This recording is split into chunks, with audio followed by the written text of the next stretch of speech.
Doctor अखिल, जब भी हम कैंसर की बात करते हैं तो उसके साथ साथ बायोप्सी का जिक्र ज़रूर आता है। बायोप्सी होती क्या है?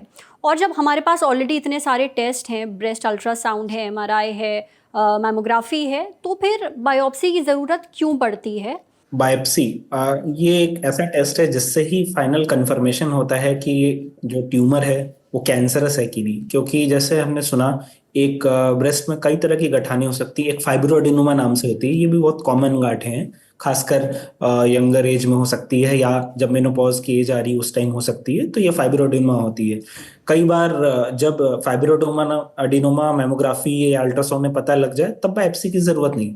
लेकिन जब अल्ट्रासाउंड या मैमोग्राफी में ऐसा लग रहा है कि नहीं, कैंसरस होने के चांसेस है, तो फिर बायोप्सी से ही फाइनल कंफर्मेशन किया जा सकता है कि ये गांठ कैंसरस है कि नहीं।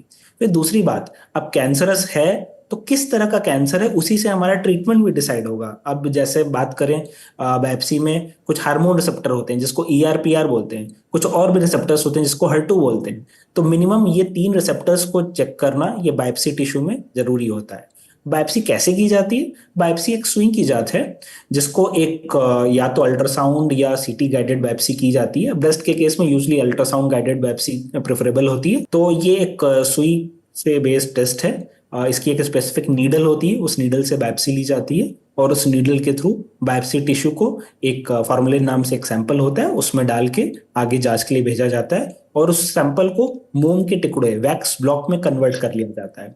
इस वैक्स ब्लॉक का ये एडवांटेज होता है कि हमें आगे कोई और टेस्ट भी कराने की जरूरत हो तो उसी सेम ब्लॉक पे किया जा सकता है, यदि टिश्यू सफिशिएंट हो।